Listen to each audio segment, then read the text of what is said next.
कीर्तन रूपी सेवेसाठी घेतलेला अभंग अखिलकोट ब्रह्मांड चालक निर्गुण निराकार परमात्म्याचं स्वरूप सगुण साकार सामर्थ्याने जगासमोर मांडणारे श्रीमंत वैराग्यमूर्ती जगद्गुरु जगतवंदनीय जगतमान्य देवनिवास तुकोबाराय यांचा चार चरणाचा अखंडितपणे माणसाचं असणारं अस्तित्व व्यक्तिमत्व आणि त्याच्यासाठी मोक्षाचं साधन सांगणारा मार्ग याचं चिंतन करणारा अभंग आहे। औचित्यही तसंच आहे।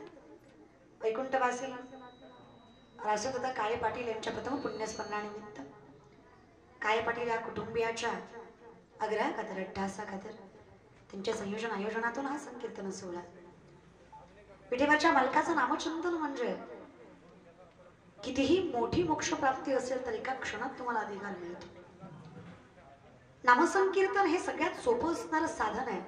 मुखी नाम हाती मोक्ष ऐसी साक्ष बहुतांश भले भले सांगून गेले तरले तरती हा भरवसा नामधारकाचा ठसा लिहून देतो आम्ही। नामसंकीर्तन साधन पै सोपे जळतील पापे जन्मांतरीचे आणि शेवटी पुत्राचा नियमच आहे पतना त्रायती इति पुत्राः। तसं इति लावायची गरज नाहीये। जो बापाला पापातनं वाचवू शकतो तो फक्त मुलगाच आणि जो वाचवतो तोच मुलगा हे शास्त्राचं वर्णन आहे। म्हणून तर जे तुकोबाराय कुळी कन्या पुत्र म्हणतात हे त्या पुत्रासाठी म्हणतात ज्याने कुळाचा उद्धार केला आणि हे मुलाच्या हातात आहे। सामर्थ्यवंत व्यक्तिमत्व असेल तर ते जागं असतं आणि जे जागं असतं ते विठ्ठलाच्या नामाशिवाय दुसरीकडे कुठे जात नाही। त्याचं सामर्थ्य एवढंच करावी तातडी परमार्थी आणि एवढं ज्याला जमलं त्याला विचार करायची गरज नाही पडत क्षणोक्षणी हाची नाही पडत। तो निर्भीड असतो निश्चिंत असतो। वैष्णवाचा सगळ्यात मोठा नियम आहे घालून या भार राहिलो निश्चिंती निश्चिंत असणं कुठली चिंता नसणं। ज्या दिवशी मृत्यूचं भय वाटणार नाही त्या दिवशी समजायचं खऱ्या अर्थाने वैष्णव झालो। तर काळही आम्हाला घाबरवू शकत नाही कारण अधिकार तेवढा आहे आणि हेच सामर्थ्य मिळतं संत समागमी। जेव्हा संतांच्या संगतीत जातो तेव्हा कळतं एवढा त्रास असून हे निर्भीड आहे आमच्याकडे तिळ मात्रही नाहीये याच्यापेक्षा आम्ही कशाचा भलता विचार करतोय आणि होतोच रे। आयुष्य जगायचं म्हणलं की हा नियम आहे क्लेशोदिकतरस्तेषा मग व्यक्ता असक्त चेतसा अव्यक्ता ही गतिर् दुःखम देह वदभीर वाप्यते। आयुष्य व्यतीत करत असताना त्रास होणार हा नियम आहे कारण आम्ही कर्मानं बांधलेली माणसं आहेत। अदश्य मुलाने अनुसंततानी कर्मानं बंधिनी मनुष्य लोके। कर्म आलं की जन्म मृत्यू आलाच हे ठरलेलंच आहे। पुनरपि जननम पुनरपि मरणम पुनरपि जननी जठरे शयनम हे संसारी बहुदुस्तारे कृपया पारी पाहि मुरारे। पर्याय काय भज गोविंदम भज गोविंदम भज भज भज भज गोविंदम। काय पर्याय करावी तातडी सोपा पर्याय। पर देवाच्या नावाला काळ वेळ नाम उच्चारिता नाही दोन्ही पक्ष पाही उद्धरती। तुम्ही कसंही असा कुठल्याही सामर्थ्यामध्ये असाल किती पापात असा तारायची ताकद नामात आहे। मग ते तीन प्रकारचे ऋण आम्ही मानतो किंवा शास्त्र आम्हाला सांगतं धर्मशास्त्राच्या नियमानुसार व्यक्तिमत्व जन्माला आले की त्याच्यावर तीन ऋण असतात। पहिलं देवाचं दुसरं ऋषीचं आणि तिसरं पितरांचं। देवऋण ऋषी ऋण आणि पितृऋण। देवऋण फेडायचं असेल आवळे देवासे तो ऐका नामाचा उच्चार। देवाचं ऋण फेडायचं सोपं आहे हरिमुखे म्हणा हे सुटलं। ऋषी ऋण फेडायचं असेल आलेला अतिथी देवाप्रमाणे समजा ऋषी ऋण फिटत। म्हणून तर अतिथी देवो भव हे शास्त्र आहे आपलं। आणि ऋषी ऋणाचा काय संबंध तर ही जी निसर्गाची पावित्र्यता आहे जोपर्यंत ऋषी ऋण तुम्ही सांभाळताय तोपर्यंत निसर्ग कोपत नाही। ज्या दिवशी तुम्ही ऋषी ऋण मानत नाही निसर्ग कोपल्याशिवाय आजकालची माणसं ऋषी ऋण मानत नाही संतांचं ऋण मानत नाही म्हणून आमच्याकडे उन्हाळ्याला पावसाळा पावसाळ्याला हिवाळा हिवाळ्यात उन्हाळा अगदी असंच आहे। तुम्हाला वाटतं का जेव्हा गरज असते तेव्हा पाऊस पडत नाही आणि जेव्हा गरज नाही तेव्हा पडल्याशिवाय पेरणीला पडत नाही उगवल्यावर दबा दबा दबा दबा दबा काय म्हणजे हा जो निसर्गाची कोपता आहे याचं कारणच। आणि मी खरं सांगू का जर जमलंच पांडुरंग परमात्म्याने जर माझं ऐकलंच तर देवानं माझं एक ऐकावं फक्त निसर्गाचं खातं माझ्या हातात द्यावं ऐकलं तर बरं का. आता हे जे पावसाचं वगैरे हे जे खातं आहे ना, हे फक्त कृषी मंत्री फक्त मला करावं महाराज. हे निसर्गाचं फक्त माझ्याकडे द्यावं. अशी लाईनीवर आणि मी दादा एक ज्याच्या गळ्यात तुळशीची माळ नाही त्याच्या बांधाला सुद्धा पाणी नाही. ज्याच्या गळ्यात तुळशीची माळ त्याच्या रानात व्यवस्थित पाणी महाराज बरं का. त्याच्या हिरीचं पाणी कधी सुद्धा मी आटू देणार नाही. पण जे सोमवारी सुद्धा मटण खातं त्याच्या बांधाला सुद्धा थेंब पाडणार नाही. आई शपथ नाही पाडणार मी महाराज बरं का. देवानं सुद्धा हा नियम लागू केला तर सगळे माळकरी होते. पण देवाला असं नाही करायचं. देवाला स्वतःची ओळख करून द्यायची. भयाखाली भीतीखाली परमार्थ नाही करून घ्यायचा. प्रेमापोटी आवडीपोटी स्वतःची जाणीव करून घेण्यासाठी परमार्थ करून घ्यायचा. तसं तर देवाच्या हातात असतंच की. जर देवाने सांगितलं असतं वरुण राजाला ज्याच्या गळ्यात माळ नाही त्याच्या रानात पडायचं नाही, त्याची काय हिंमत पडायची. पण तो काय म्हटला, तसं नाही. आवडीने भावे हरिनाम. मी म्हणतोय म्हणून तुम्ही परमार्थ करू नका. स्वतःची ओळख करून घेण्यासाठी परमार्थ करा. बघा ना, श्रीमंत माणसं झालोय आपण सगळेच. आता कोणी गरीब राहिलं, कशाची गरिबी. भिकाऱ्याकडे आयफोन आहेत, कशाची गरिबी. गरीब आहे का सध्या कोण. काम करणारा व्यक्तिमत्व सुद्धा आयफोन 14 प्रो घेऊन फिरतो. 1.5-2 लाखाचे फोन आहेत जे आपल्याकडे कामाला येतात. गवंड्याच्या हातात सुद्धा आयफोन आहे, मग तो गरीब का नाहीच ना. गरीब व्यक्तिमत्व कोणाला म्हणावं, ज्याला पोटाची खळगी भरायची अवघड आहे. कशाचे गरीब आपण. आपल्याला गरिबीपेक्षा माज जास्त आहे. हप्ते भरू आपण हप्ते. पण आपण आयफोन घेऊ महाराज घेऊ नये असं माझं मत नाही. घ्यावाच पण स्वतःच्या हिमतीवर घ्यावा, कष्टावर घ्यावा. लोकांना दाखवण्यासाठी नाही, स्वतःसाठी घ्यावा, सिक्युरिटीसाठी घ्यावा. अगदी तसं आहे. गरीब कोणी राहिलं नाहीये सध्या. त्याच्यामुळे गरीब आहोत असं म्हणून शक्य नाहीये. गरीब नाहीच आहोत. पण मला एवढंच समजून घ्यायचं आहे, आपल्याकडे गरिबी नसल्यामुळे, आपल्याकडे सगळं असल्यामुळे आपल्याला असं वाटतंय की जे काही मिळवलंय ते मी माझ्या बळावर मिळवलंय. पण आम्हाला हेच कळलं नाही की बळ देणारा कुणीतरी आहे, ही त्याची कृपा आहे म्हणून माझ्याकडे वैभव आहे. हे घर, गाड्या, बंगले हे आपण जरी कष्ट करत असलो तरी आपल्या कष्टाला बळ देणारा कुणीतरी आहे. हे अस्तित्व कळण्यासाठी परमार्थ असावा, स्पिरिच्युअल असावा. 10 मिनिट तरी दिवसातले डोळे झाकून विचार करावा, जे काही आज वागलो ते योग्य होतं का. पण माझ्या वागण्यात काही चुकलं का. चुकलं असेल तर परमात्म्याकडे माफी मागायची ताकदही असावी. 10 मिनिटं दिवसातले 10 मिनिटं डोळे झाकून विचार करा काय वागतोय त्याचं. एकदा आत्मचिंतन केलं ना, तुम्हाला वेगळं काही करायची गरज पडणार नाही किंवा याच्या त्याच्या पाया पडायची गरज पडणार नाही. राजा याची कांता काय भीक मागे, मनाची या जोगे सिद्धी पावे. हवं ते मिळेल, फक्त मेडिटेशन आयुष्यात असू द्या. योग. आमच्याकडे वेळ नाहीये परमार्थ करायला. नवल वाटतं मला. माणसं फार कौतुकाने सांगतात स्केड्यूल बिझी आहे त्याच्यामुळे कीर्तनाला येता आलं नाही. नवल वाटतं त्या म्हणणाऱ्याच, येड्या तुझं स्केड्यूल बिझी नाही, तुला पाप लय झालंय, ती कीर्तनाकडे येऊ देत नाही महाराज.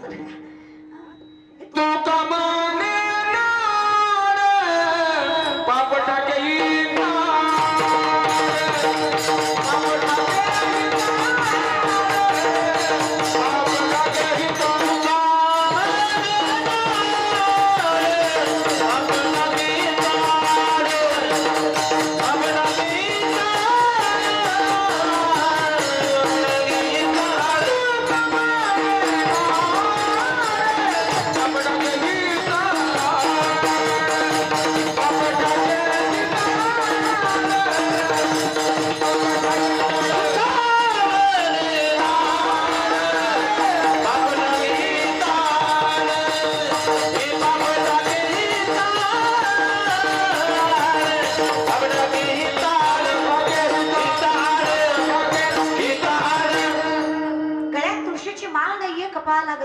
दारात तुळस नाहीये, मुखात नाव नाहीये, गावात कीर्तन असून मंडपात यावंसं वाटत नाहीये, दारात कीर्तन असून कीर्तन ऐकावंसं वाटत नाहीये. चूक तुमची नाहीये. नामासी विनमुख तो नर पापिया हरविन धावया न पावे कोणी. काहीच करू शकत नाहीये तुम्ही याला. तुमचं पाप तुम्हाला भजन करूच देणार नाहीये. मग कारण काही असतील, आरोग्याचं असेल, संसाराचं असेल, व्यवहाराचं असेल, कुठलंही कारण असेल, पण कारण येईल. तुका म्हणे नाड, काहीतरी कारण येईल आणि तुम्हाला परमार्थ करता येणार नाही. मान्य करा. खूप झालंय आपल्याकडून चुका. हा एवढं करू शकता, मागे झाले पाहू नका, पुढे जामीन आहे तुका. आता तरी पुढे हा जीव उपदेश, आता तरी पुढे हा जीव उपदेश, आता तरी पुढे हा जीव उपदेश, आता तरी पुढे, आता तरी पुढे हा जीव उपदेश,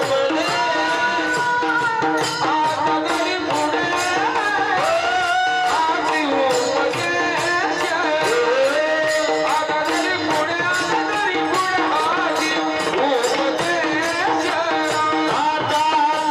पुढे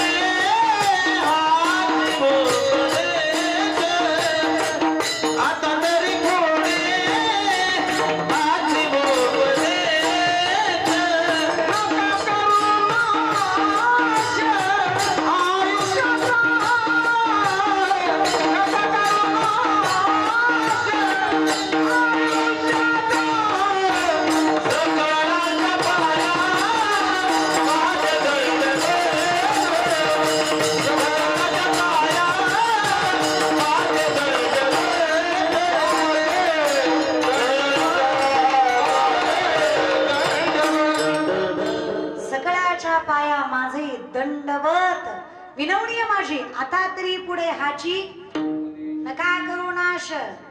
सांगतो तुम्हासी भजारे विठ्ठला, नाही तरी गेला जन्म वाया. आता तरी विचार करा क्षणोक्षणी हाची. करा ना विचार, किती करावा देवा. दानशूर असणारे कर्ण क्षणी स्वतःचं अस्तित्व आणि सामर्थ्यही जगाच्या मालकाला ब्राह्मण स्वरूपामध्ये आत्मदार्पण करून दिलं. एवढी ताकद ज्यांच्या दानामध्ये. दारात भिकारी आला, दान मागत होता, बारीक दाढी करत होता कर्णांची. सोन्याच्या वाटीमध्ये पाणी होतं, पाणी फेकून दिलं, सोन्याची वाटी भिकाऱ्याच्या हातात दिली. बालकांनी विचारलं, दानी आहात तुम्ही, ज्ञानीही आहात तुम्ही. दानाचे काही नियम आहेत. दान कधीच अधर्मतेच्या हाताने करायचं नाही. कायम लक्षात ठेवा, ज्याला देताय तो त्या पात्रतेचा आहे का हे सुद्धा दान देताना बघावं लागतं. आणि घेणाऱ्यानं ज्याच्याकडनं घेतोय त्यानं नीट कमवलंय का हे सुद्धा बघावं लागतं. ज्यानं अनितीनं दान कमवलंय त्याचं जर घेणाऱ्यानं घेतलं तर त्याला फेडावं. अन्यायोपार्जितम धनम, अन्यायानं उपजत झालेलं धन धर्माच्या कारणी लागत. हा, लोकांची खून करायची, पंक्ती घालायच्या, असं चालत नाही. खरंच नाही. अहो, एका माणसाने हजारो माणसाची पंगत घातली. नवल वाटलं मला. म्हणलं कोरोनाचा काळ आहे, एवढी मोठी पंगत घातली, तुम्ही किती चांगलं केलं. प्रत्येक माणसाला गंध लावायचा आणि जेवण वाढायचा. म्हणलं वा, पंगत घातली, यात काय नवल आहे. अहो, हिंदू धर्माचा जागर करून तुम्ही गंध लावून जेवू घालताय. काय संस्कार चांगले तुमचे, किती मोठ्या मनाचा माणूस आहे. शेजारी बसलेला मला म्हणला, ताई लय कौतुक करू नका, त्यानं काय गंध पंक्तीच्या किंवा धर्माच्या गुणासाठी लावला नाही. एकदा जेवढ्याला पुन्हा येऊन आला तर वळको यावं मग गंध लावून जेवण घालतोय. अनलॉजिकल माणसात कलियुगात कुठे यांना परमार्थ शिकवायचा, अवघड आहे हो. आणि गंध लावायचा, कपाळाला गंध असणं पॉझिटिव्हिटीचं लक्षण आहे. खरं सांगतो तुम्हाला, सायन्स आहे. इथे भ्रमरंदर असतं माणसाचं दोन बाबा यांच्यामध्ये. करंगळीच्या शेजारच्या बोटाने अनामिकेने माय मावल्या कधीच या बोटाने देवालाही गंध लावायचा नाही, पुढच्यालाही लावायचा नाही आणि स्वतःलाही लावायचा नाही. हे हे हे कुठलं, फक्त हे बोट वापरायचं. करंगळीच्या शेजारचं फक्त याच बोटाने गंध लावायचा, कारण माणसाची हृदयाची नस याच्याशी कनेक्टेड असते. जेव्हा तुम्ही हे अनामिका इथं भ्रमरंध्राला लावता तेव्हा तुमच्याकडे ऊर्जा जास्त निर्माण होते. पॉझिटिव्हिटी, सकारात्मकता. It is science. जे तुम्ही आज शिकता ना, हे शास्त्र वेदांनी किती दिवसांपूर्वी सांगून ठेवलंय. दारात तुळस असावी, ऑक्सिजन देणारी वनस्पती येते, बहुरोगांवर उपाय करते, म्हणून दारात तुळस असावी. गळ्यात तुळशीची माळ असेल ना, संसर्गजन्य रोग होत नाहीत तुम्हाला. जे काही फंगल इन्फेक्शन असतं ते तुळशीच्या माळेमुळे होत नाही. पण तुम्ही ज्या घालता त्या चंदनाच्या माळी आहेत, तुम्ही प्युअर तुळशीच्या माळ्या घाला. जे तुम्ही पंढरपूरला वगैरे बाहेर घेताना माळी त्या चंदनाच्या. तुळस कधीच रट्ट नसते. तुळस दाबली की दबते आणि फुटते सुद्धा. त्याच्यामुळं तुळस अशी वापरा. सोपा उपाय, सोपं सांगते मी तुम्हाला. खूप अशी माणसं आहेत जी तुमच्या समोर तुम्हाला माळ बनवून देतील. दारातले जे तुळशीचं झाड आहे त्याचं जे मोठं लाकूड आहे, ते मोठं लाकूड एवढं जरी लाकूड तुम्ही घेऊन गेलात, तुमची तुळशीची माळ तयार. 2-4 लाकडं अशी आपली घेऊन जावा, तुमच्या डोळ्यासमोर माळ तयार करा. तुळशीच्या नावाखाली चंदनाची माळ घालू. चंदन हे पवित्रच, पण आपल्या वैष्णवाला तुळशीच्या माळेचा नियम आहे म्हणून तुळशीची संसर्गजन्य रोग होत नाही. पहिली माणसं शुद्ध शाकाहार करायची. 1 महिना कमी तिखट, कमी तेल, कमी मिठाचं खाऊन बघा. 50% प्रॉब्लेम आयुष्यातले कमी होतील. टेम्पर कमी होईल, राग कमी होईल सकस आहार असल्यावर. ही जी तर्री खाता का तुम्ही, तर्रीनं वाटलं गेलंय तुमचं. तर्रीची मिसळ, तर्रीचा वाडा, सगळे तर्रीचाच का. अरे तर्री विचार तर करते तर्रीनं काय काय झालं ते. आणि अजून हो सजने रसा वाढ, हे रशन आहे. हे रशन तर मला जाऊ द्या हो तुषार महाराज, मला ह्यांचं काय जाऊ द्या, हे येडेच आहे, जाऊ दे. ह्यांचं काय, ह्या सुद्धा ह्यांना सुद्धा लय आवडतंय. काय काय घरच्या बायकाच म्हणत्यात रविवार रे आज आणा की तुम्ही बी खाऊ, मी बी खाते, लेकराला बी देऊ. अशी बायको नसलेली बरी की राव. इतकं कसं म्हणजे इतकं. अगं माय तुमच्या हातात ताकद आहे. एखाद्या वेळेस हे चुकले तरी चालतील, पण तुमचं पुण्य ह्यांच्या पदरात पडतं. बायकोचं नवऱ्याला मिळतं म्हणून आपल्या धर्मात सगळ्यात जास्त उपवास बायकांना आहेत. का? बायकोनं केलेलं पुण्य बी नवऱ्याला मिळतं आणि बायकोनं केलेलं पाप सुद्धा नवऱ्याला भोगावं लागतं. म्हणून म्हणतात बायको विचार करून करा. घरातली लक्ष्मी असते, ती चांगली असेल की याची भरभराट आहे, ती वाईट असेल तर याचं हाय ती बी बुडल्याशिवाय राहत. हे सत्य आहे बरं का. म्हणून जुनी माणसं पोरगी बघताना पाय बघायचे, नाक बघायचे, डोळे बघायचे, उंची बघायचे. पहिले लव्ह मॅरेजची संकल्पना कमी होती. पोरगी बघायची. जर अंगठाच्या बोटाजवळचं बोट फार मोठं असेल तर म्हणायचे पोरगी नवऱ्याला ताब्यात ठेवणार आहे, करायचे नाही असं नाही. अशा पोराला द्यायची जी पोरगा लय आगाव आहे, त्याला हिनं ताब्यात ठेवावर संसार चांगला व्हावा. पोरगी कुणाला द्यायची ती जी सामर्थ्याने आगाव आहे, म्हणजे थोडा चपळ आहे किंवा तापट आहे, अशा पोराला ती पोरगी द्यायची जी त्याच्यापेक्षा तापट आहे. त्याच्यामुळे दोघांचा संसार जरा स्टेबल व्हायचा. बघायचं पण ही आता आणि खूप गोष्टी आहेत महाशास्त्रात. खूप जेवढ्या सांभाळता आल्या तेवढ्या सांभाळा. आम्ही चुकीच्या फार सांभाळतो. चुकीच्या. जिला नवरा नाही तिला कुंकू लावू द्यायचं नाही, जिला नवरा नाही तिला हळदी कुंकाला बोलवायचं नाही, जिला नवरा नाही तिला सन्मान घरात द्यायचा नाही, तिला दारात बसवायची. एवढं बरं जमतं आम्हाला, बाकीच्या गोष्टी जमत नाही. जे चुकीचं आहे त्याला फार स्वीकारतो पटकन. अवघड. कधीतरी मला लेख म्हणून सांगा परखडपणे, नवरा असताना संसार करायचा अवघड आहे का नवरा नसताना संसार करायचा अवघड आहे? बोलत जा. कळत नाही तुम्हाला? नवरा असताना करायचा चांगला आणि अवघड कधी? नवरा नसताना.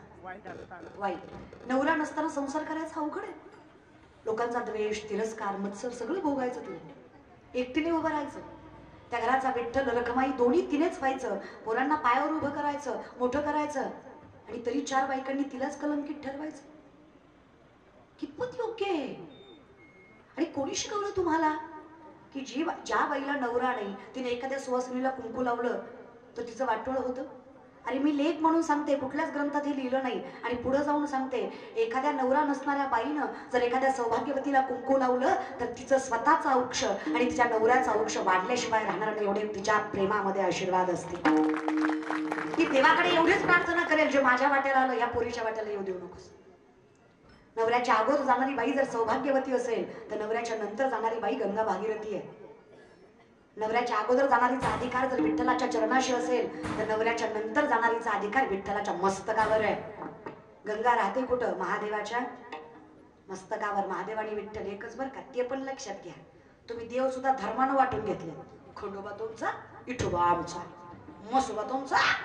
हे कसं जमतं तुम्हाला? हे असलं भारी नाही जमतं राव. हे लय भारी जमतं तुम्हाला, आहे की नाही?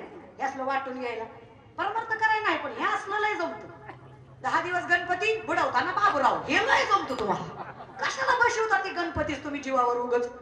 कशाला उपकार करता त्या देवावर बसवून तरी? हा, नवरात्राची उपवास, दसऱ्या दिवशी बोकड देवी कोपती म्हण पोत्यात घालून हाणला पाहिजे सांगणारा पहिल्यांदा.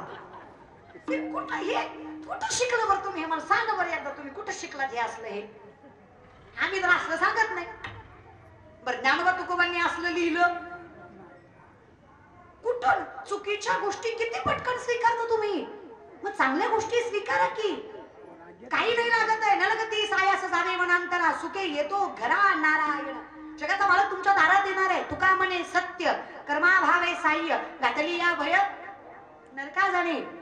चिंता कर्तृत्वाची करा, कर्माची करा. नशिबावर राहू नका. काही नशिबावर शक्य नसतं. जरी भविष्य खरं असलं तरी भविष्याला बदलायची ताकद माणसाच्या कर्मात असते. माणसाचं कर्म सत्य असावं. माणूस प्रत्येक दुःखाला सुखाचं बनवू शकतो. अवघाची संसार सुखाचा फक्त जाई नगे माय. माझं कर्म आहे मी पंढरीच्या मालकाच्या दारात गेलो. माझं वर्म आहे मी हरिनाम घेतोय. कर्माची वर्माची सांगड बांधली. माझं प्रारब्ध प्रबळ झालं. भविष्य सुखरूप झालं.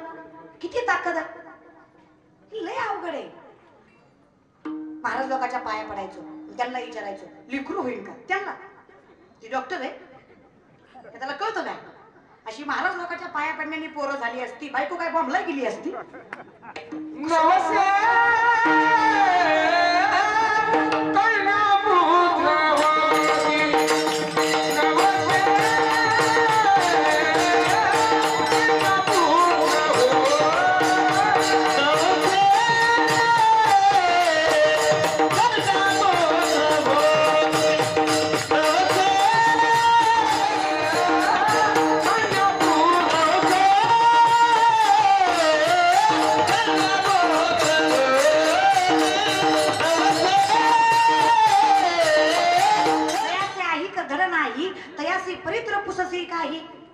माऊली म्हणतात द्वैताची झाडणी गुरु विन ज्ञान आणि तया कैचे कीर्तन घडेल ना. मी काय तुमचे कीर्तन ऐकण्यात मजा सुद्धा नाही.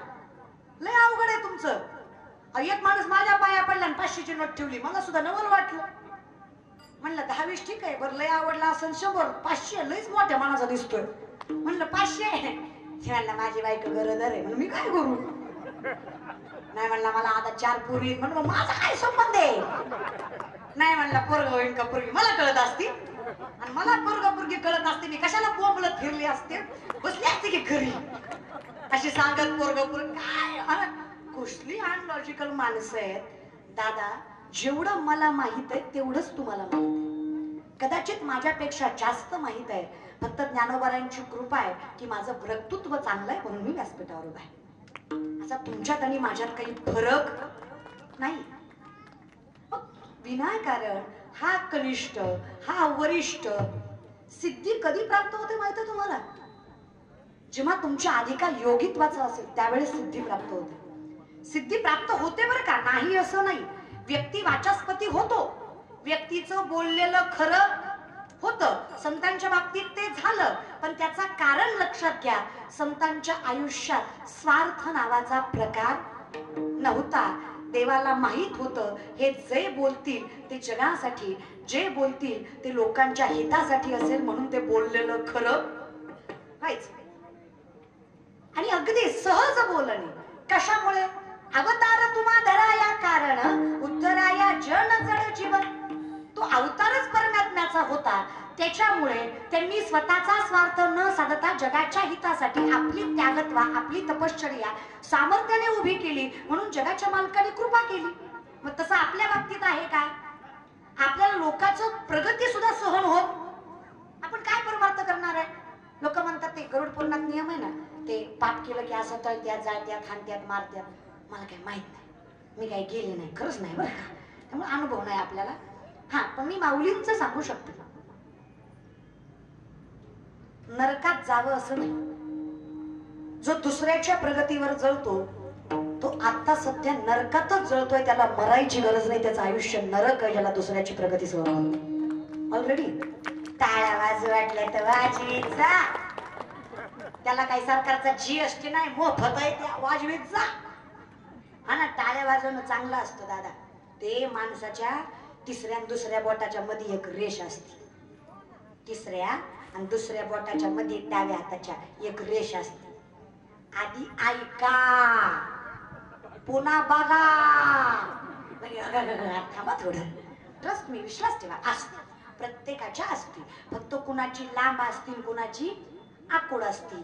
त्या रेषेला धनरेषा म्हणायचं. मला एवढंच येतंय, पुढची अपेक्षा ठेवू नका महाराज. तेवढं एकच रेषेविषयी माहित आहे मला. तुमचा काय भरोसा, कोणा काय विचारचा म्हणून बघते तेवढंच आहे. ज्ञानेश्वरीतलं विचारा ते माहित आहे, इकडलं काय माहिती नाही. तर ती रेषा असती धनरेषा, ती जेवढी लांब तेवढा पैसा जास्त, ती जेवढी आकुड मी सुद्धा बघितली नाही, चांगली लांब आहे माझी महाराज. ती जेवढी लांब तेवढा पैसा जास्त. मी तुम्हाला पुढं सांगते, जेवढ्या प्रेमानं कीर्तनात टाळ्या वाजवचाल, जेवढं मन लावून कीर्तन ऐकचाल, तेवढी ती रेषा वाढची. आता तुम्ही फिक्स करा आणि ठरवा करायचं कसं विठ्ठला.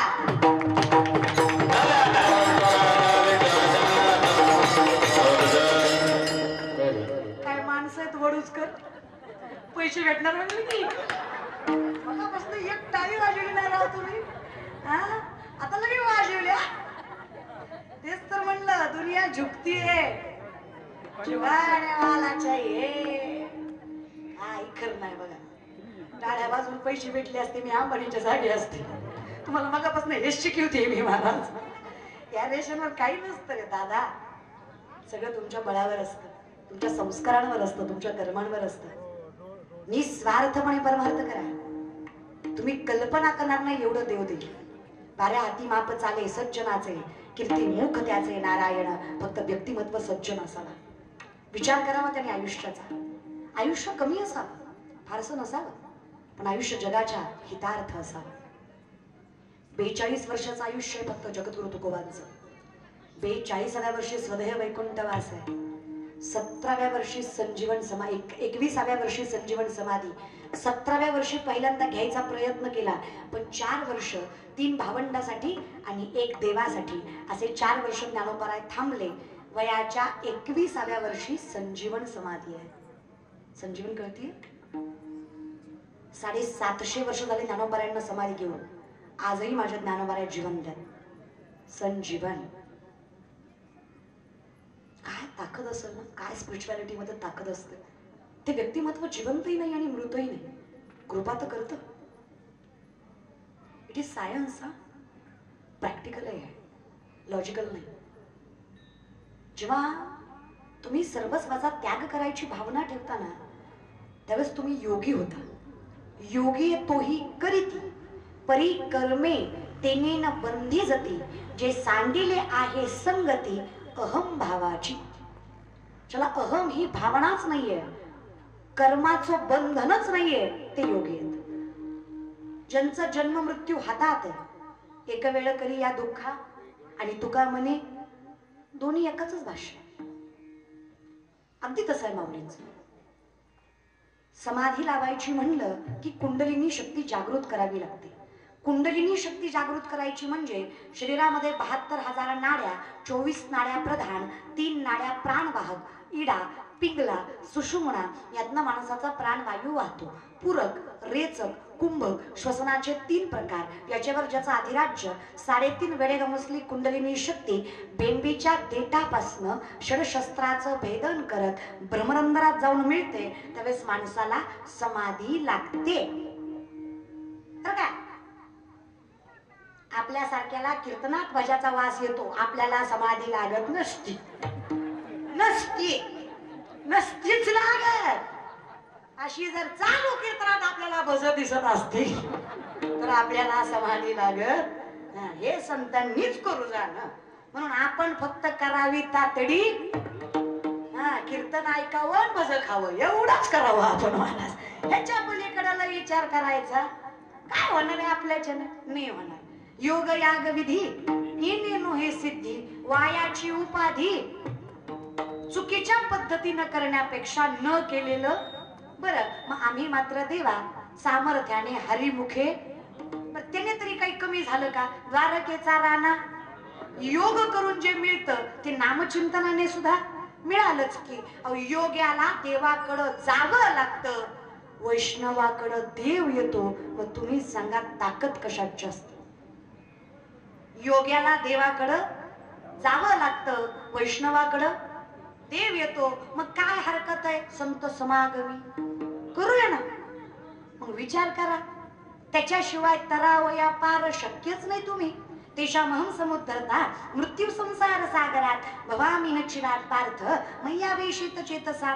संसार सागर म्हणजे भवसागर आहे. तुला जर वाटत असेल तू अमर आहे तर तू आंधळा आहे, मृत्यू वाटल आहे, तरी तू मायावी रूपानं यांना आपलं मानत असशील तर लक्षात ठेव, तू जर यांना मारलं नाही ते तुला मारल्याशिवाय राहणार नाही. व्यवहार आणि प्रेम फरक आहे बरं का. वारकऱ्यानं व्यवहार सुद्धा नीट करावा, कळतंय. शेपाटलेलं राहायचं नाही, धोतर घालायचं पण इस्त्रीच घालायचं. लोक आहेत ती, तुम्ही जर धोतर घालून इमानात गेले तर लोक असे बघतात जस का अतिरेकी आलाय, त्यानं धोतरात बॉम्ब गुंडाळलाय, आता फेकणारच आहे, हायजॅकच करणार आहे विमान. आता लय लोकांचा दृष्टिकोन विचित्र आहे वारकऱ्याकडे बघण्याचा. त्यांना म्हणजे आम्ही lower class, uneducated, third class वाटतो, न शिकलेले, आम्हाला काही येत नाही म्हणून कीर्तन करतो आम्ही, असं वाटतं त्यांना.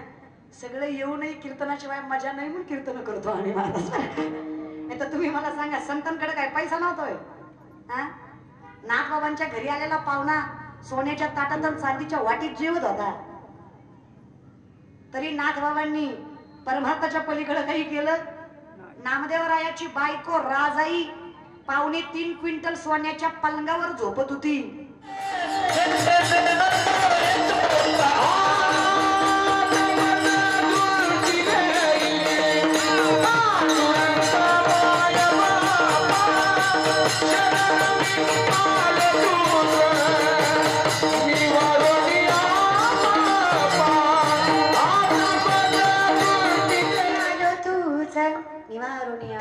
सगळ्या गोष्टीला सोडून आलो देवा.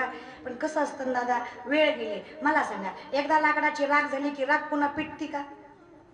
एकदा लाकडाची राख झाली पुन्हा पेटवावरतीला पेटती का? नाही पेटत. मग एकदा आयुष्याची राख झाल्यावर भजन करण्यात काय मजा आहे सांगा बरं मला.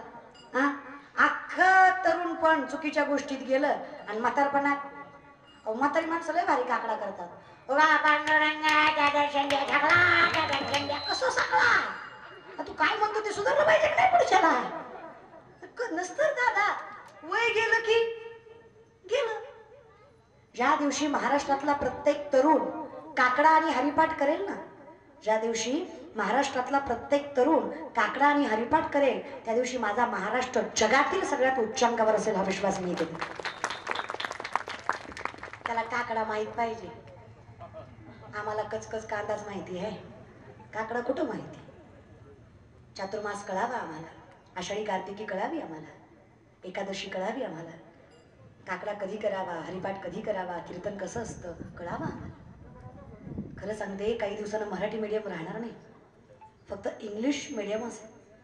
इंग्लिश मीडियमची मॅडम फळ्यावर असंच एक चित्र काढेल आणि बसलेल्या लेकरांना शिकवेल. Listen carefully children, listen carefully children, this is the बुवा. मग पोरं विचारतील, मिस व्हॉट इज द बुवा? मग मिस सांगेल असायचा.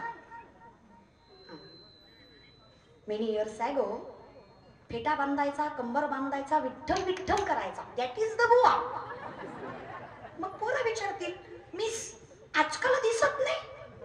मग मिस सांगेल, लाईक डायनासॉर. डायनासोर जसा नामशेष झाला तसा एके दिवशी महाराज तुम्हाला बघायला भेटायचा नाही. म्हणून आज तरी काय लोकांना माहिती आहे कीर्तन काही नाही. 1 मिनिटाची रील बघतात, 99% कीर्तन तसंच असेल आता अशी अपेक्षा ठेवून कीर्तनाला येतात. काय लोकांना कीर्तन माहिती आजकाल? पूर्ण कीर्तन ऐकायची ताकद यांच्यात नाही. 1 मिनिटाचा विनोद बघणार आणि कीर्तनात विनोद असतो या भ्रमाने कीर्तनाला येणार. तुम्ही बसावं म्हणून विनोद करतो आम्ही, आता कीर्तनाला विनोदाची गरज नाहीये. विनोदाची कथा गोड वाटे, विनोदाची कथा गोड वाटे, विनोदाची कथा गोड वाटे, विनोदाची कथा गोड वाटे, देवाचे कीर्तनामारे सर्वता, विनोदाची कथा गोड वाटे, विनोदाची कथा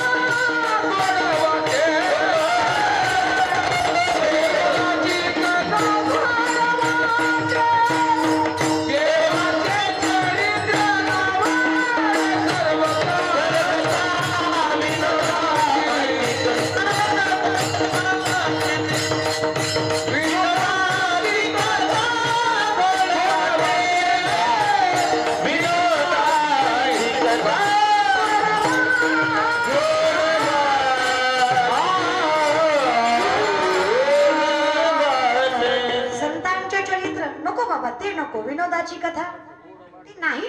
आणि हे पाप आहे बरं का आपलं, हे आपलं पाप आहे की आपल्याला चिंतनीय कीर्तन ऐकू वाटत नाही. कीर्तन जाऊ द्या, कथेचं जाऊ द्या, शास्त्र वेद उपनिषद चरित्र हे लांब राहू द्या. आजकालच्या पिढीला कीर्तनच माहित नाही, त्याचं काय करायचं. लोक लय भारी म्हणतात, इंदुरीकर करतात ते कीर्तन का. कीर्तन खूप अगोदरची परंपरा. नारदांनी करावं ते कीर्तन, तुकोबांनी करावं ते कीर्तन, नामदेवरायांनी करावं आणि सवळ्यातला विठेवरचा मालक वाळवंटात येऊन नाचावा ते कीर्तन. जगद्गुरू तुकोबांनी देहूत कीर्तन करावं आणि छत्रपती शिवाजी महाराजांनी तलवार त्यांच्या पायावर ठेवावी ते कीर्तन. कीर्तन नामदेवरायांचं आणि जनाबाईनं ज्ञानोबारांना चाल उचलायला लावायला सांगावी ते कीर्तन. नाथ बाबांनी कीर्तन करावं आणि माणसांनी देह सुद्धा सोडायला भाग पाडावं ते कीर्तन. नाथ बाबांनी शेवटच्या क्षणाला सुद्धा विना घेऊन गोदावरीच्या कडेवर नाचावं ते कीर्तन. आमच्यामुळं कीर्तन नाहीये, कीर्तनामुळं आम्ही येतो. हा, रील्सचा प्रभाव जरा कमी करा बर का. कीर्तन पूर्ण ऐकत जा. 1 मिनिटाचं ऐकायचं ते कीर्तन नाही, ते शॉर्ट्स आहे आणि शॉर्ट्स चांगले नसतात. कळलं त्याला, कळलं. जे काही आहे ते पूर्ण ऐकत जा. आयुष्यात कुठलेच शॉर्ट्स चांगले नाहीयेत. शॉर्टकट कधी पण त्रास देतो ना, ती वाचता की तुम्ही रस्त्याला, अति घाई कटाटली. शॉर्टकटने जायचं नाही, लॉंगकटने जायचं. कीर्तन पूर्णच ऐकायची, विनाकारण उगाच शॉर्ट्सच्या ह्याच्यावर आयुष्य चालवायचं नाही. या विषयाकडे चला. संतांकडे अधिकार होता, कर्माचं बंधन नव्हतं त्यांना. त्यांना विचार करायची गरज नव्हती, कारण त्यांनी एकच विचार केला, बोलावा विठ्ठल, पाहावा विठ्ठल, करावा विठ्ठल. अवजांनी कर्मच पांडुरंग केलं. त्यांच्या कर्माचं बंधनाचा आपण काय विचार करायचा. त्यांचं कर्मच पांडुरंग आहे, त्यांनी पांडुरंगाच्या पलीकडे काही केलं. आपलं तसं नाही ना. आपण आसोनी आपलं सगळं करायला लागतात ना. पण जाऊ द्या, काही हरकत नाही. पण शेवटी आपण ज्यात आहोत ते इतकं चित्र आहे. ऊर्ध्व मूलमद शाखम अश्वत्थम प्राहुर्वयम छंदांसी यस्य पर्णानि यस्तम वेदसवेदविद. झाड उलट आहे, जमिनीत पाण्यानं आकाशात मूळ आहे. याची फळं तुम्हाला आम्हाला भेटणार. मग चुकीच्या झाडाला पाणी घालण्यात मजा. आम्ही काय करू बाबा, काही नका करू, सुधा नामघोष करू. त्याला काय होईल बाबा, चिंता निघून जाईल. कशी निघून जाईल. सामर्थ्यवंत व्यक्तिमत्व व्हाल. आपत्कालीन मरण येणार. पाडवेळा झाला उभा वैकुंठा श्रीरंग. नाथ बाबा 3दा गेले. कितीदा? 3दा. नाथ बाबा 3दा मृत्यू पावले. जोग हा विनोद नाही हा. प्रत्येक संतांचा सोहळा 2दा असतो. पैठणचा सोहळा एकदाच असतो, षष्ठीला. षष्ठी कधी असते? एकदा. जवळ आली बघा, षष्ठी एकदाच. नाथ षष्ठी एकदाच, कारण नाथ बाबांचा जन्म ही षष्ठीचाच आणि त्यांचा मोक्षही षष्ठीचाच. ज्ञानोबांचा समाधी सोहळा असतो आणि जयंती सोहळा असतो. तुकोबारांचा बीजेचा सोहळा असतो आणि जयंती सोहळा असतो. तसा पैठणचा एकच सोहळा असतो, षष्ठीचा. नाथ बाबा पहिल्या षष्ठीला गतप्राण झाले. अख्खं गाव गोळा झालं, मुलानं मडकं बिडकं बांधलं, तरडी बिरडी बांधली. तेरडी तुमच्याकडे काय म्हणतात? तेरडीच ना? काय म्हणतात? हा, काय? काठी, ताटी. ताटी तर ज्ञानोबा राहायची बरं. ताटी तर ताटी म्हणायचं. काठी, ताटी, तिरडी जी काय असेल ते असेल, पण आमच्या मेल्यावर त्याच्यावर ठेवतात. तुमच्याकडं तसंच असतंय असं मग ती बांधली आणि बांधली ती नाथ बाबा अंत्यविधीला निघाली. रामनाम सत्य रामनाम सत्य करत करत अंत्यविधी निघाली. पैठणच्या मधोमध आली. आमच्याकडं खांद्याला भावकी असते. आमच्याकडं खांद्याला भावकी असते म्हणूनच सांभाळावी लागते. नाहीतर जिंदगीत सांभाळली नसते मला. ती खांद्याला लागते म्हणून सांभाळावी लागते.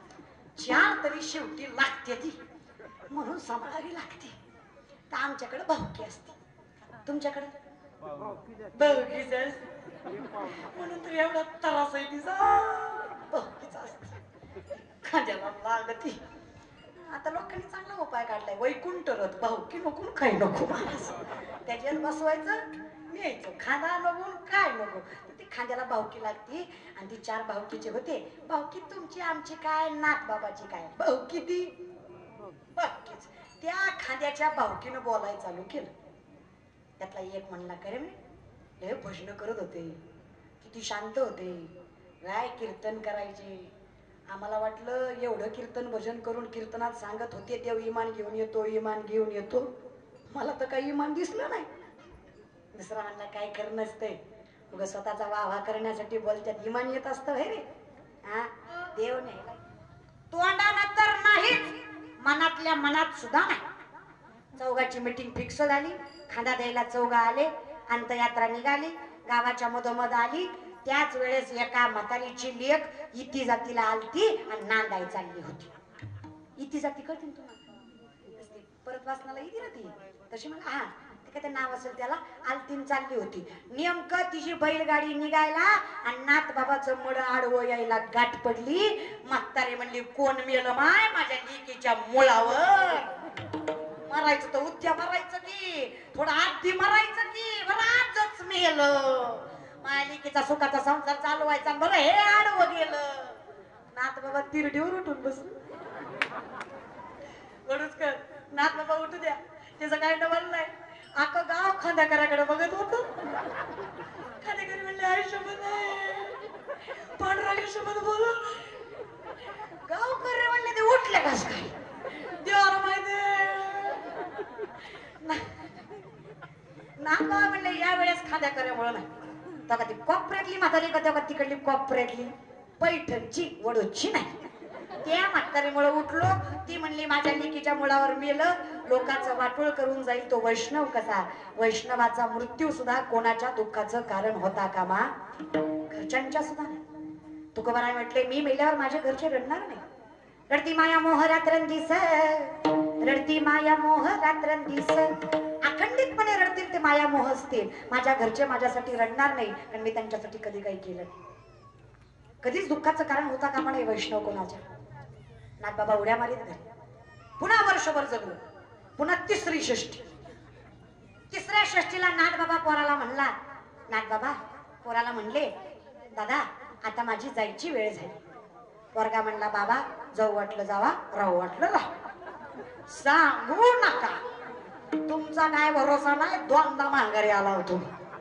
आता तुमच्या अंतयात्रेला सुद्धा कुणी येत आणि खांदेकरी सुद्धा त्यातले 2 मिळाले त्यांच्याच खांद्याला दुसरे लावले होते आता तुम्हाला खांदेकरी शिल्लक नाथबा म्हणले यावेळेस नक्की जाणार जगातली पहिली अंतयात्रा ज्यामध्ये मृतदेह चालत होता नाथ बाबा स्वतःच्या अंतयात्रेत चालत होते गळ्यात विना हातात चिपळ्या डोक्याला फेटा अखंडित भगवंताचं नामचिंतन विठ्ठल विठ्ठल करत गोदावरीच्या किनारी गेले आणि नामचिंतन करत गोदावरी मध्ये जलसमाधी घेऊन स्वतःला मोक्ष प्राप्त करून दिला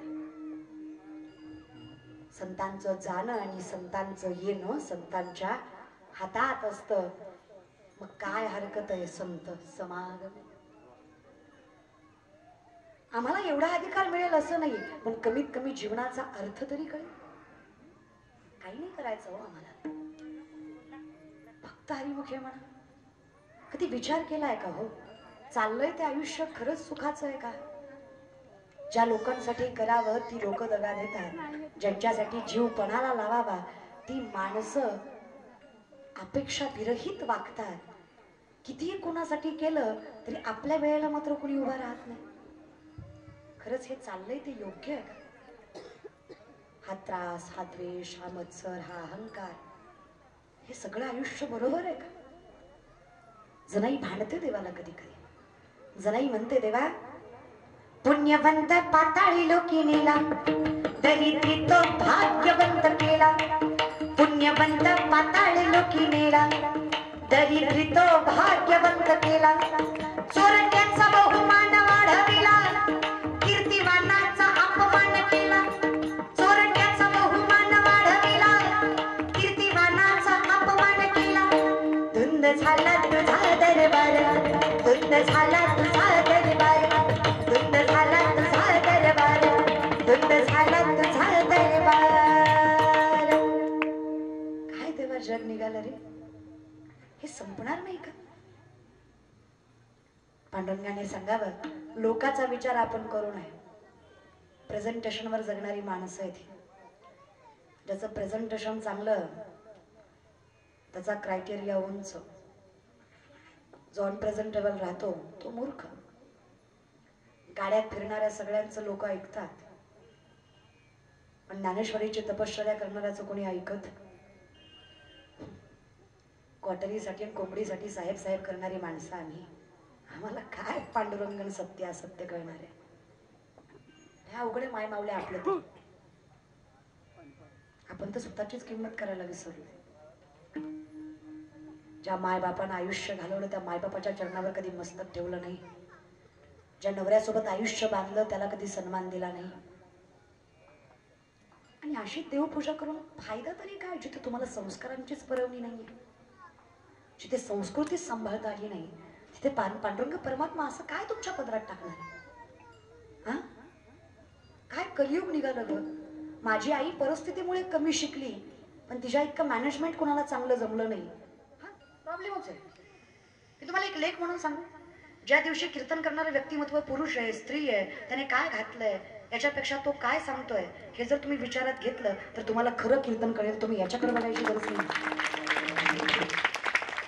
अनलॉजिकल वागू नका. तुमचं लय भारी आहे, सोमवार गुरुवार खात नाही, बाकी दान खाऊन हाणतो, तेवढं कशाला सोडतो? हा परमार्थ आहे. सोमवार कसं बरं हे असो, जाऊ द्या, मरू द्या, कुठं तुम्हाला सांगत बसा महाराज. जमल तेवढं करीत जा बघा. जेवढं जमल तेवढं लवकर उठत जा. जेवढं जमल तेवढं ज्ञानेश्वरी हातात घेत जा. वेळ भेटत तसा वाचा. मी तुम्हाला असं नाही म्हणत याच वेळी वाचा. सकाळी वाचा, दुपारी वाचा, संध्याकाळी वाचा, बसून वाचा, उठून वाचा, झोपून वाचा, हात वर करून वाचा, पाय वर करून वाचा, नाचत वाचा, पण वाचा. वाचा बाबांना. तुम्हाला लय ज्ञान सांगण्यात मजा राहील कशी तरी. मला वाईट वाटतं, हिंदू म्हणून जन्माला आलो, घरात ज्ञानेश्वरी नाही, याच्यापेक्षा दलिंदर घर कुठलं? हा, श्रीमंत लोकांच्या घरात. आपण आता एखाद्याच्या घरी गेलो औपचारिकतेसाठी, त्यांच्याकडे त्यांना म्हटलं, बाबा आपल्याला काही पाहायचं असेल किंवा काय गाथा आहे का ज्ञानेश्वरी? तोंडावर नाही म्हणता तू. बरं ह्यांची घरं पेटत नाही ती. घ्या ते ज्ञानेश्वरी हातात. हे जो त्रास होतो ना तुम्हाला, नाही होणार. लोक त्रास दिला तरी तुम्हाला त्रास होणार. आणि त्रासाचा विचार करू नका. आपल्या कर्मामुळे हे जे तुम्हाला भोगावं लागतंय ना, हे तुमच्यामुळे केले कर्म झाले. देवावर ढकलू नका. आणि किती संकट आली, देवावरचा विश्वास कमी करू नका. विचार करा, हे आपल्यामुळे. आपल्याला एकच पर्याय आहे, करावी तातडी. देह जाणार आहे रे. देहाचा आणि देवाचा काही संबंध नाही. आत्म्याशी परमात्मा संलग्न असावा. हे गेलं तरी चालतंय. तुका म्हणे एक मरणीची उत्तमची उरे. काय आयुष्य सांगा ना तुमचं? दिवसभर मरमर मरता. ज्यांच्यासाठी मरता त्यांचा तुमच्यावर विश्वास नाही. रात्री झोप व्यवस्थित नाही, खाणं पिणं नाही, उठलं की दुखतंय, बसलं की दुखतंय. आयुष्य आहे हे असलं. उठा येत नाही, बसलं की उठा बसा येत नाही. हे आयुष्य. बसलं की 10 मिनिटं उठा येत नाही आणि उठलं की 5 मिनिटं बसा येत नाही. कसलं आयुष्य? 46 गोळ्या दिवसात मरतो काय? ज्ञानेश्वरी वाच की त्याच्यापेक्षा. सायंटिफिकली सांगतात. हार्ट अटॅकला व्यक्तिमत्व त्या डॉक्टरांनी सांगितलं 5 ते 6 महिने पुढचा जगशील, फार जगणार नाहीयेस. ज्ञानेश्वरी वाचावी त्याने, हरिपाठ वाचावा त्याने, नामचिंतन करावं, मेडिटेशन करावं. तो व्यक्ती 10 वर्ष नाही जगला, माझं नाव दुसरं ठेवावं, मी कीर्तन करायचं सोडून देते त्या दिवशी. हा, फक्त वाचायची पद्धत बी मी सांगेल तशी असेल. हा, इकडं डीजे इकडं ज्ञानेश्वरी असलं जमत नाही महाराज. ज्ञानेश्वरी वाचताना एकांकत असावं. ज्ञानेश्वरी वाचताना शेजारच्याचा सहवास. एकांतामध्ये ज्ञानेश्वरी वाचावी. पूर्ण मन चित्त एकत्रित करून वाचावी.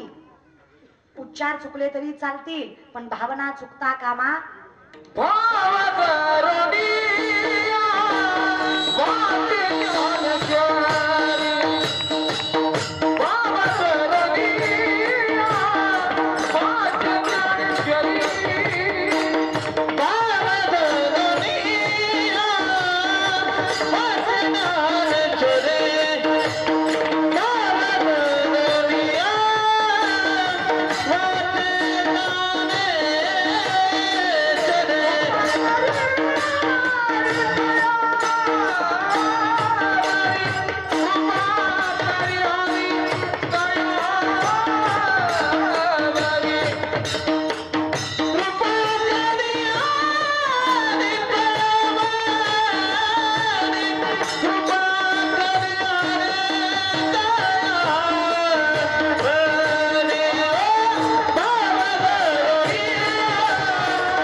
वाच ज्ञानेश्वरी कृपा करी हरी तयावरी तयाचा हरी कर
आपला तेवढाच बंधन सुटलंय की नाही देव सांभाळतो तुम्ही फक्त भजन करीत जा काही नाही करायचं माझ्या आयुष्यात तेवढंच करायचं लेकरांची सेवा केली सत्वाई कसं पांग फिरू कसं तुझ्या उपकारा जगी तोड नाही ओवाळी नशीब माझा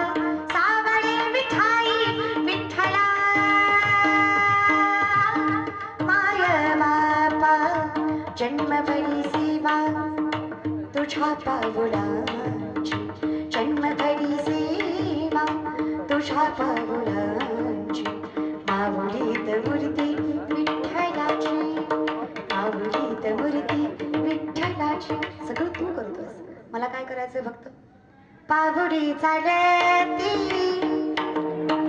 म्हणा म्हणाला पावडी चालती राहिलेल्या दोन चार येत असं म्हणत देवाच्या दारात म्हणायला लाजू नका पावली चालती सुखी संसाराची सुखी संसाराची पावली चालती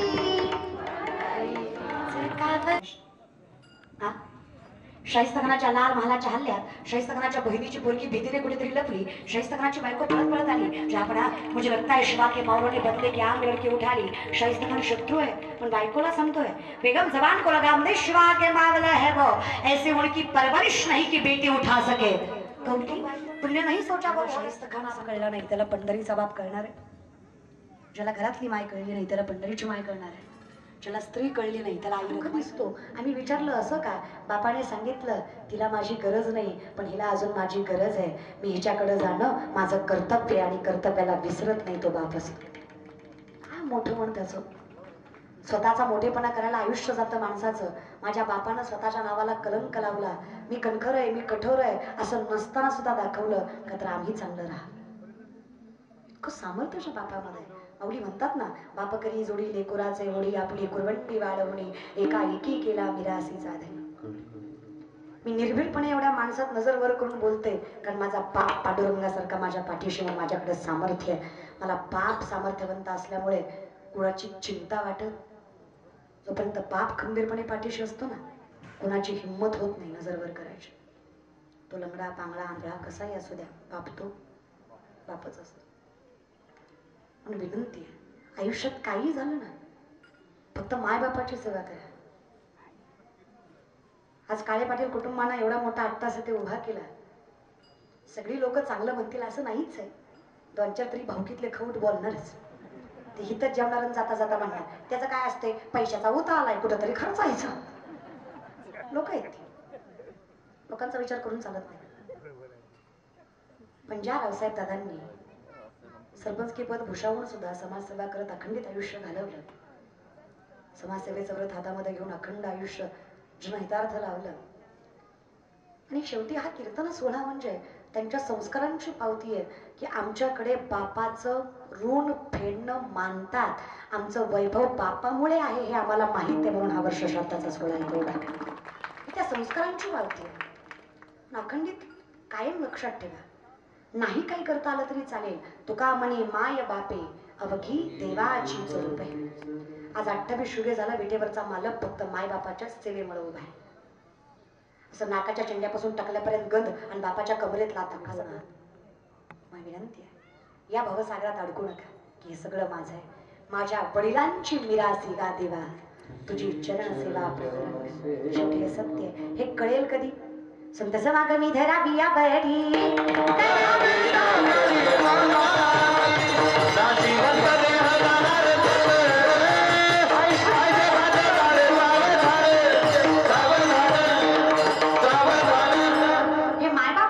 संतांची संगत असावी. काही नाही करता आलं चालेल, मुखात नाम असावं. विठो पाय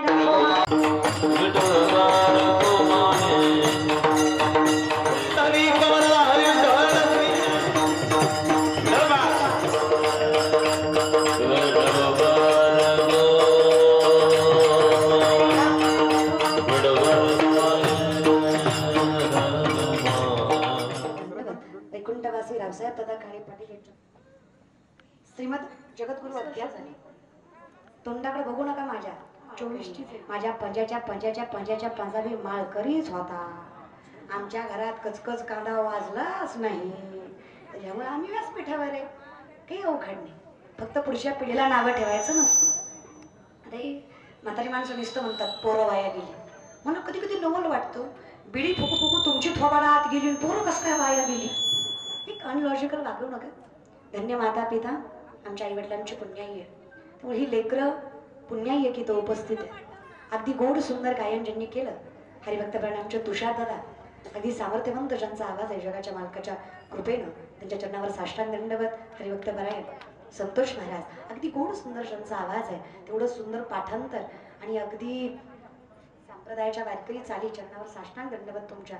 त्याचबरोबर हरिभक्तपरायण कोळेकर महाराज चरणावर साष्टांग दंडवत त्यांच्या. विनेकर दादा असतील, त्याचबरोबर सृष्टीमल दादा, तुमच्या मनस्वी आभार. संप्रदायातील सगळी वरिष्ठ मंडळी, अगदी गोड सुंदर बखावाट ज्यांनी वाजवला, हरिभक्तपरायण निलेश दादा, अगदी गोड शिवनिर्मित असताना मृदंग तांडवासारखी वाजवायची ताकद तुमच्या बोटांमध्ये परमात्म्यानं द्यावी ही परमात्म्याची प्रार्थना.